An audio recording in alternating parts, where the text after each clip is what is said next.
everyone, welcome sa aking YouTube channel. Ngayong araw na ito ay mag-tutorial tayo at matuto kayo ng kunting self-defense gamit ang mataas na stick na ito. So tuturuan ko kayo kung paano ito madali na self-defense lang ito. So tuturuan ko kayo kung paano gamitin ang mataas na stick na ito. So pwede kayong mag-training sa inyong bahay, o pwede rin ito sa mga bata or kahit matanda, kasi madali lang to. So kung trip nyo ang ganitong klaseng video ko ay mag-subscribe ka na, at huwag mo na rin kalimutan i-click ang notification bell para updated ka lahat sa mga video na i-upload ko, sa mga bagong i-upload ko. So ako nga pala si Dexter Braganza. So salamat sa salamat sa suporta ninyo sa aking YouTube channel, at umabot tayo ng 1.57 ba yun? 57k ang aking subscriber. So salamat po sa pagsuporta ninyo sa aking YouTube channel, at ang ating video na ito ay hindi ito pang mayabangan. So ako po ay nag-training muna ng self defense.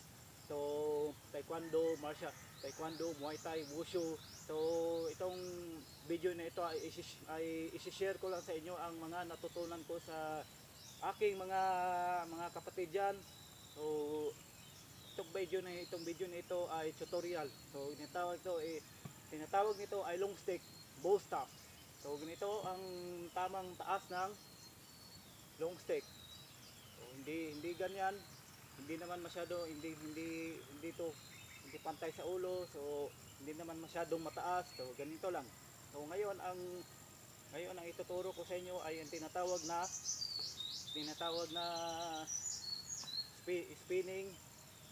So ay tinatawag na spinning. So ganito lang. So mag tutorial tayo to slowly by the number para makita ito itong video na ito, makita ito ng mga bata or pwede rin sa matatanda para gayahin nila.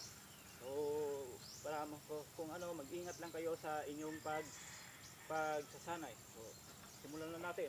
Okay, una nito ay dapat nakaganito at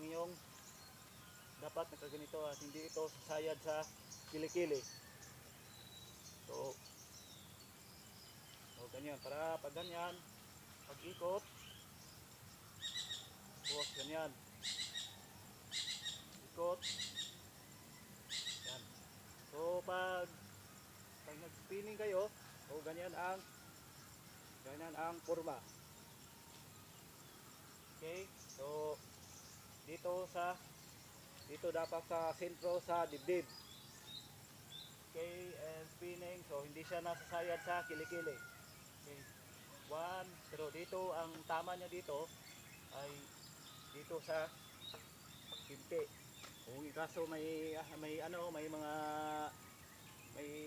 kaaway kayo diyan na medyo magaling din sa martial arts.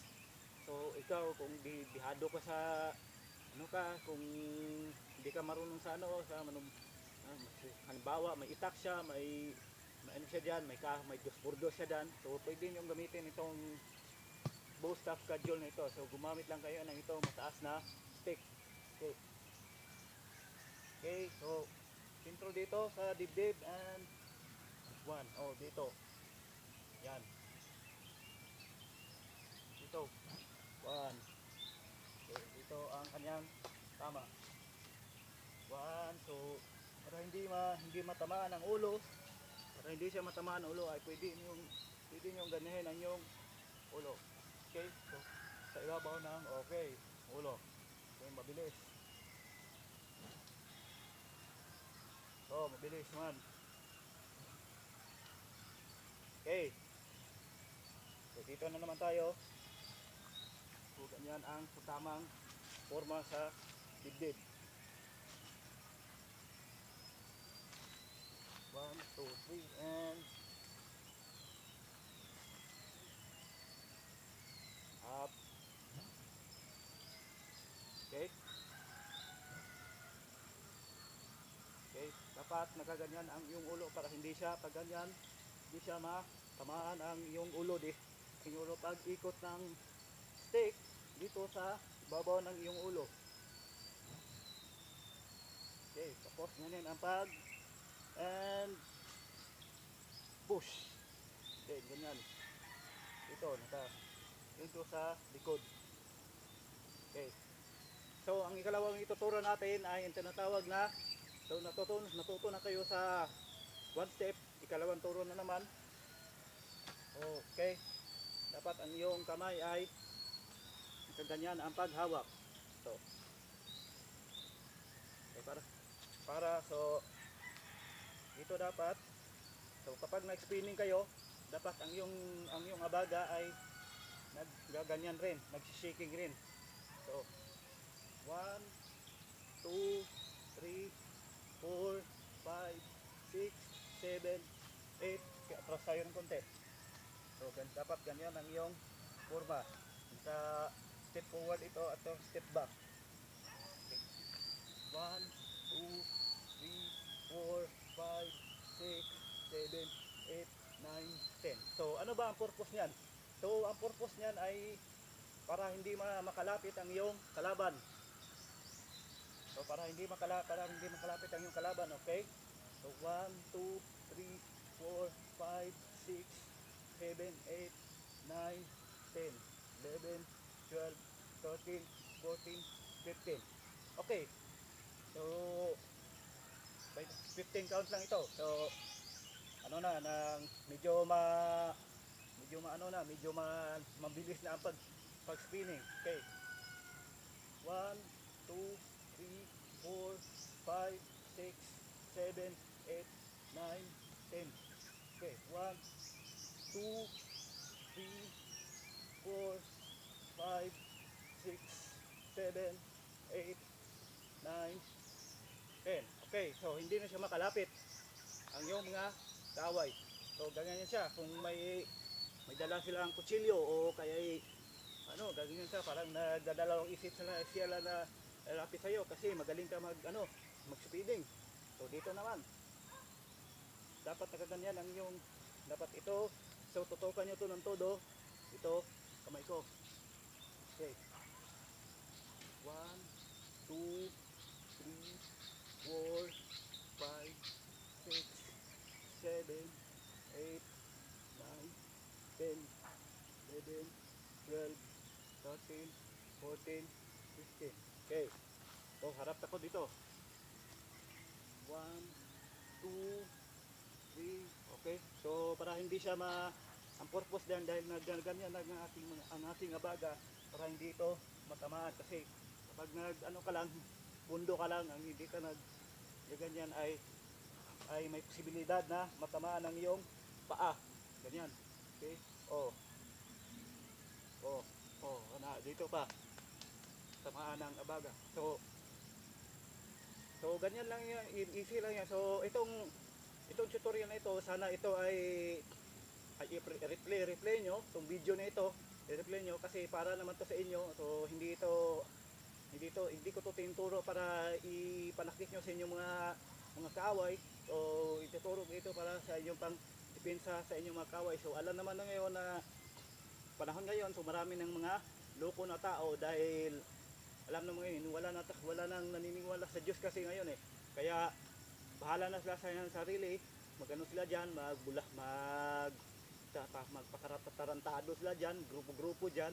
So meron silang pagtitripan. So para madepensahan mo ang iyong sarili kung ang tanong, Dexter, ba kung wala kaming makitang kahoy, anong gagawin namin? Siyempre tumakbo ka na lang or ka talaga, kung marunong ka sa tsako, magdala-dala ka ng tsako, o di kaya wag lang yung depende na magdala ka ng stick o yung arnis. So magdala ka nun. So dito lang mo ilalagay ang arnis or tsako para hindi halata. So itong self defense lang ito. So wag tayong maging violent masyado, wag tayong magdadala ng baril, ng kutsilyo. So kapag nahuli ka niyan, delikado niyan. Yung tsako, delikado din yun. Pero hindi naman ito, depende lang sa iyo kung tatabaan mo siya sa katawan. So sana wag mo siyang tamaan sa ulo. So ito lang ay pang self-defense.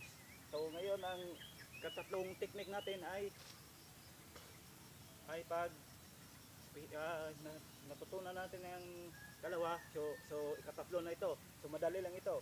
So una-una kung may ano sa'yo dito, ganyan sa'yo dito sa ulo, ganyan. So dapat nakasagang to, naka-block ito, naka-block. Then over talaga dito sa ibabaw ng ulo. Then ikot, ganyan. Tapos nakaganyan ha, ang ano, may block pa. Then paa, up. So wala na, ano na siya, tumba na siya dahil hinampas mo siya sa paa. Okay, replay natin.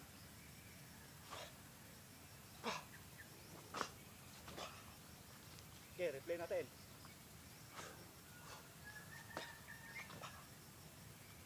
Yan, no? One, then okay. Okay, so kung dito naman ang kanyang ano, ang kanyang tira. So kung dito naman ang kanyang tira, kung halimbawa ito sa leeg, so ganyan ang paghangga. Ganyan. Yan, dapat ganyan ang iyong kamay. At pare ng tira niyan. Okay. So unahin natin sa una. So dapat nakaganyan ang iyong kamay.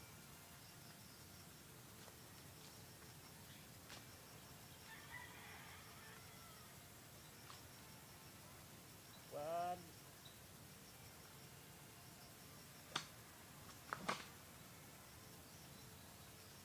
Okay.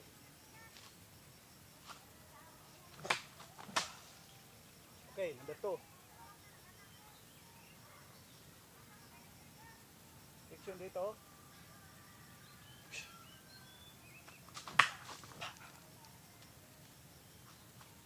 So, ganyan. So, sana seryoso kayo sa pag-training.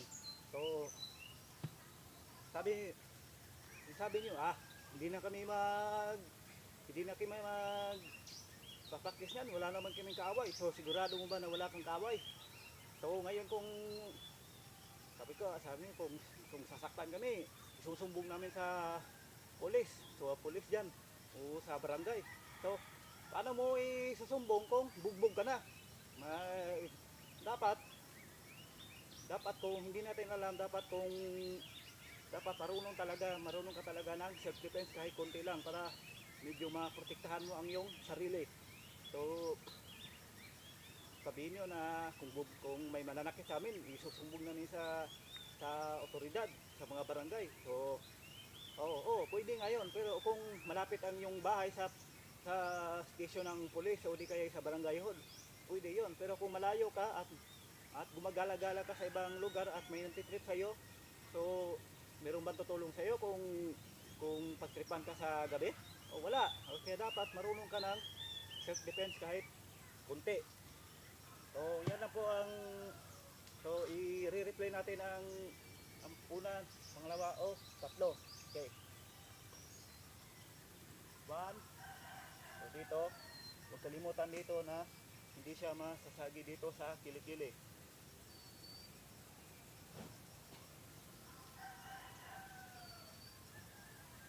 Okay, 1. Dito talaga ang kanyang tira sa binti. Okay, mabilis. Okay, dapat nakaganyan kasi para hindi matama ang ulo. Okay, so manawa 1, 2, 3, 4, 5, 6, 7, 8, 9, 10, 11, 12, 13, 14, 15. So huwag kalimutan, ganyan-ganyan ang iyong abaga para hindi matamaan ang iyong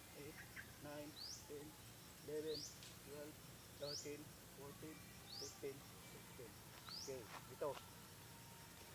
1, 2, 3, 4, 5, 6, 7, 8, 9, 10, 11, 12, 13, 14, 15. Okay, ang technique naman natin. So, yan. Yan ang iyong paghawak sa iyong kamay. Okay. So, lock. Kung may humampas dito, lock. Then, okay, tama. Palo dito sa paa. So, siguraduhin mas malakas ang iyong palo.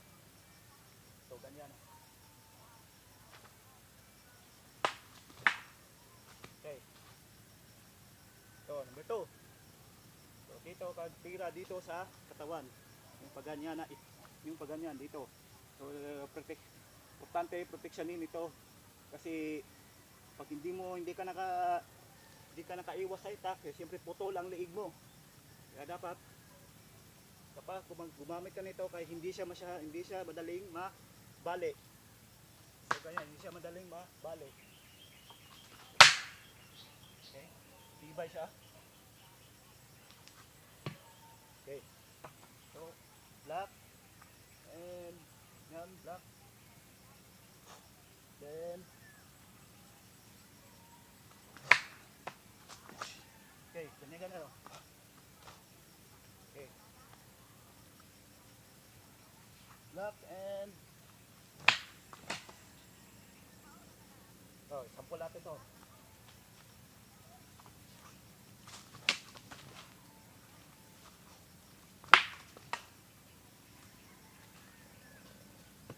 So, yan lang po ang ngayong araw nito, yan lang po ang ating tutorial nito sa ating mataas na kung paano gamitin ang mataas na stick. So, sana nakapokus kayo sa aking pagtuturo ngayon at sana be careful kayo sa kung ginaya nito ang aking tutorial. So, careful kayo at mag-pray at huwag kalimutan mag-pray sa Lord palagi para bigyan na tayo ng pangarang-araw na lakas natin. So, ako po si Dexter Braganza at huwag kalimutan mag-subscribe sa aking channel. At ito po ay tinuturo ko para pangdepensa sa iyong sarili. So, hindi po ito pananakit ng tao, hindi po ito pagmamayabang. At ito ay the best rin na exercise sa pag-umaga. So, self-defense ito at best exercise. Okay, so magkikita tayo sa susunod nating video. Paalam po.